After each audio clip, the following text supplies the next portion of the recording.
la diócesis de San Cristóbal de las Casas, a través de este programa, le invita a un encuentro con la fe.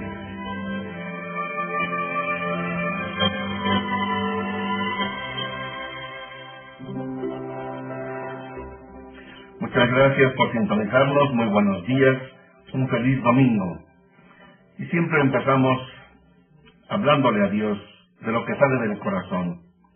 No leo oraciones, sino las que brotan de mi corazón, pero también para invitarles a que ustedes, donde quiera que nos acompañen, puedan también hablarle a Dios. Y lo pueden hacer cada quien con sus propias palabras y sentimientos, pero también podemos hacer nuestras las siguientes.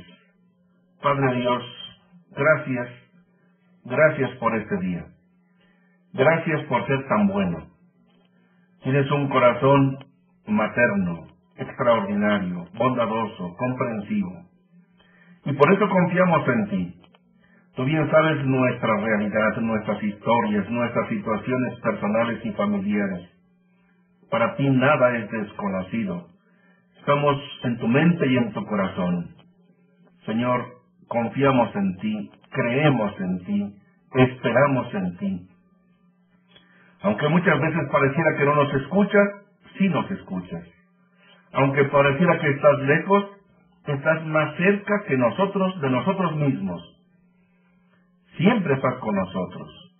Te percibimos en la vida, en el aire que respiramos, en el viento, en el sol, en las estrellas, en las personas, en los sacramentos, en tu presencia eucarística. Señor, tú siempre estás con nosotros. A pesar de que a veces te olvidemos, te ofendamos, vayamos por caminos distintos a los que tú nos has enseñado, tú nos comprendes, nos perdonas, nos ayudas. Creemos en ti, esperamos en ti, confiamos en ti. Bendito seas, Señor. Bendito seas, Padre Dios, por habernos dado a Jesús, tu Hijo. Bendito seas, Señor Jesucristo. Creemos en ti, confiamos en ti. Tú eres nuestro único Redentor, nuestro único Salvador. Creemos en ti. Bendito seas. Bendito seas, Espíritu Santo, porque nos guías, nos sostienes en la fe, a pesar de tantas incertidumbres o antitestimonios. Ven, Espíritu Santo, y ayúdanos a comprender la verdad plena de Jesús.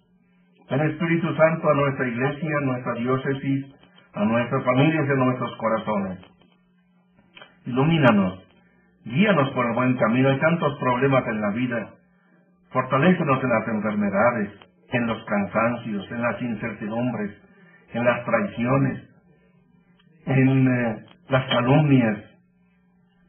Tú mismo, Señor Jesucristo, experimentaste esto y nos dijiste que saltáramos de gozo cuando nos calumnien.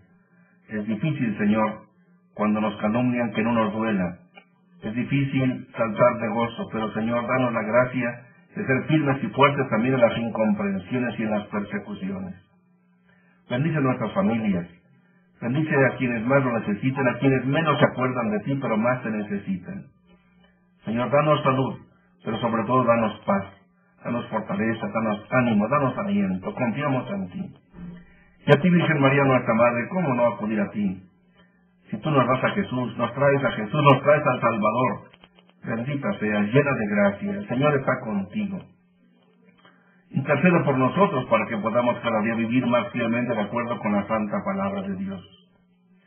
Y buen Dios, te pedimos por Horacio Trujillo Román, por el maestro de la marimba Águilas de Chiapas, Líbano Vidal Mazariegos, por Guadalupe Ruiz Salazar, por la hermana Patti Almanza, que me llamó en estos días y le han detectado cáncer, quien se encomienda a nuestras oraciones. Ella misma me lo dijo. Bendice a la familia Pérez, que nos escucha en María Auxiliadora, y a tantas otras personas que se nos reportan con sus mensajes. Y a las personas que nos hablan de sus propios problemas y dificultades, Señor, las encomendamos a tu misericordia. Bendito seas.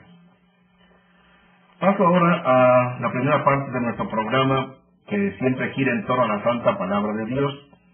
Y hay una persona que me pidió: explique los sacramentos, la unción de los enfermos y el crisma. Con todo gusto.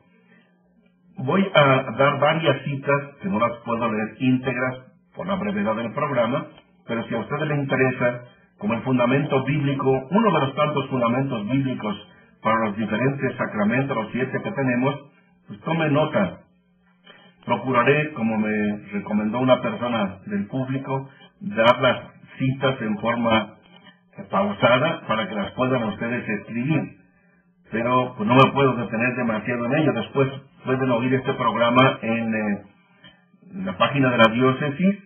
Recuerden la página de la diócesis, www.diocesissancristobal.com.mx, o también ustedes pueden acudir a Twitter o a Facebook, así de la diócesis, y ahí ustedes pueden volver a escuchar este programa.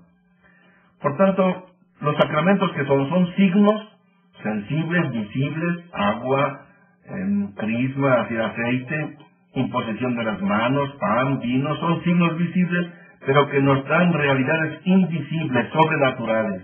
¿Todo por qué? Porque así lo estableció Jesucristo. Los sacramentos no son inventos de la Iglesia, son signos por los cuales Él quiere seguir presente y vivo entre nosotros. El bautismo. Vean Mateo 28:19.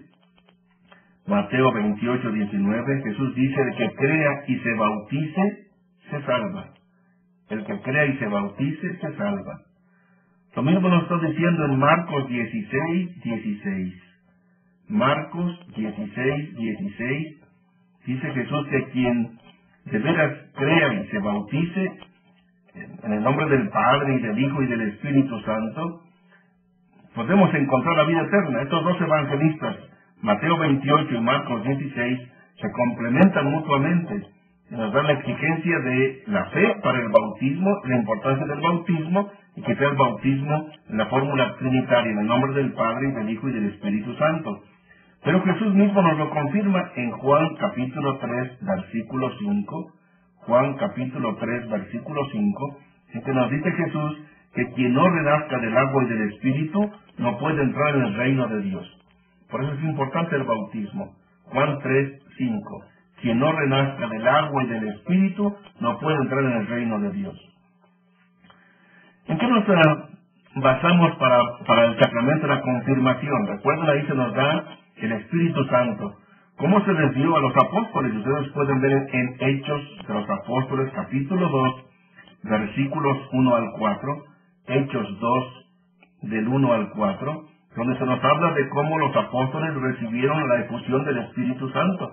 Pero como esto no era solamente para ellos, sino lo fueron compartiendo y comunicando. Y así dice que Pedro y Juan fueron desde Jerusalén a algunas otras partes para aquellos que habían sido bautizados en el nombre de Jesucristo, les impusieron las manos para que recibieran el Espíritu Santo. Lo pueden ver, Hechos de los Apóstoles, capítulo 8, versículos 14 al 17. Hechos 8, del 14 al 17, en que se nos dice cómo ellos imponían las manos, que es lo que mismo hacemos los obispos, imponer las manos para que se reciba el Espíritu Santo. Es un signo que los apóstoles hacían siempre fieles al mandato de Jesucristo. En cuanto a la Eucaristía, tenemos muchísimas citas cuando Jesús establece ese signo tan fundamental de su presencia entre nosotros por los signos del pan y del vino. Lucas 22, 19 al 20. Lucas 22, 19 al 20, donde Jesús dice: esto es mi cuerpo, esto es mi sangre, tomen, coman, beban siempre que se reúnan en mi nombre. Es el misterio extraordinario. Ya Pablo nos da un testimonio muy claro de cómo esto se practicaba en la iglesia primitiva. Por tanto, quien no tenga la Eucaristía no está siendo fiel al mandato de Jesús, ni es la iglesia auténtica. La iglesia de Jesús, lo vemos en Hechos de los Apóstoles, lo vemos en 1 Corintios capítulo 11, versículos 23 al 25. 1 Corintios 11, del 23 al 25. Ahí Pablo nos va a hacer un testimonio de la iglesia primitiva, cómo hacía la Eucaristía igual que Jesús, igual que hacemos la misa hoy nosotros. O lo pueden ver en Hechos de los Apóstoles, como era la práctica de la iglesia primitiva que les decía. Hechos 2, 42. Hechos 2:42 dice que los primeros cristianos se reunían para escuchar la predicación de la palabra de Dios de parte de los apóstoles, para hacer oración, para la fracción del pan, que es el nombre de la Eucaristía, y para compartir fraternalmente. Hechos 2:42. Lo mismo lo pueden ver en Hechos 20, versículo 7, Hechos 20, 7, donde se nos dice cómo Pablo precisamente celebra la Eucaristía, predica la palabra y hace la fracción del pan. Y pueden ver, para confirmar esto, cómo los discípulos de Emaús reconocen la presencia de Jesús precisamente al partir el pan.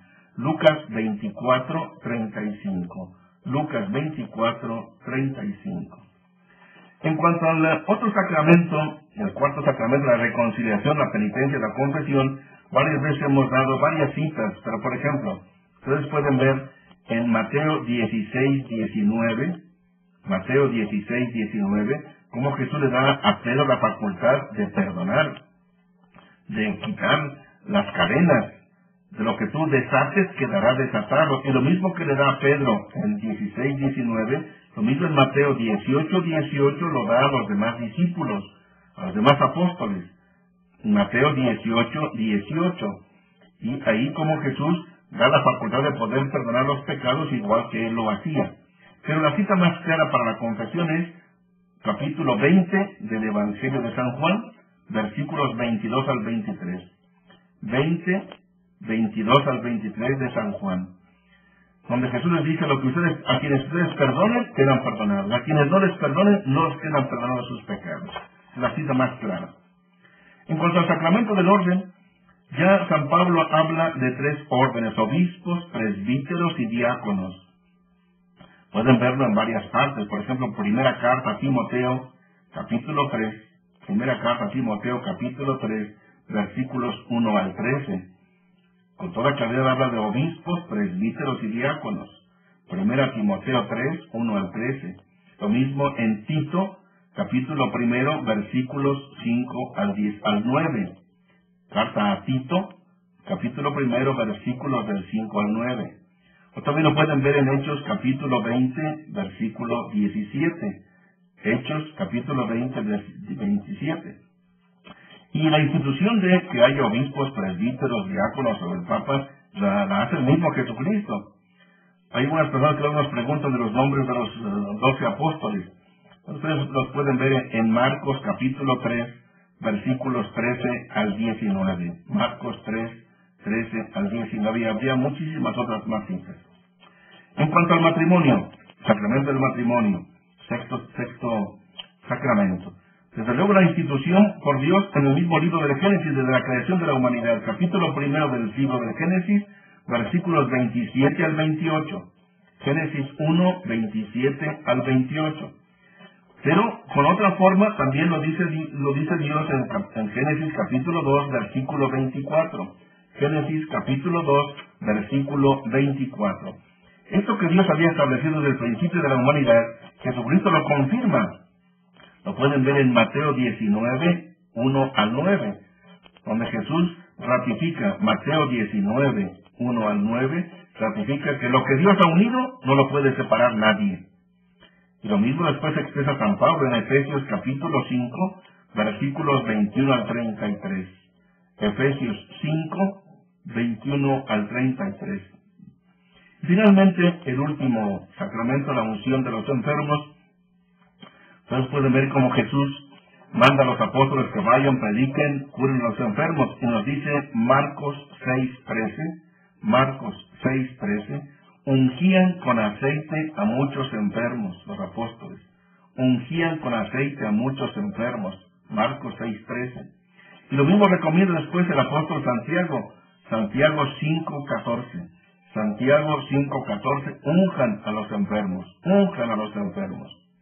Entonces, ese es el aceite con el cual queremos pedir que Dios los fortalezca y los cure. La diferencia con el crisma es un aceite que se bendice, lo consagra el obispo el martes santo aquí en nuestra diócesis, y después se usa en la parte final para indicar lo que el bautismo ha hecho a nosotros, que nos ha hecho partícipes de Cristo, el ungido. El crisma es de Cristo ungido, Cristo, el ungido, el Mesías. Y después en la confirmación, y después se usa también en la ordenación de obispos y de sacerdotes, o también en la consagración de los templos y de los altares. Pero son signos, lo importante es la fe, que Jesucristo quiere estar con nosotros desde que nacemos hasta que morimos. En el bautismo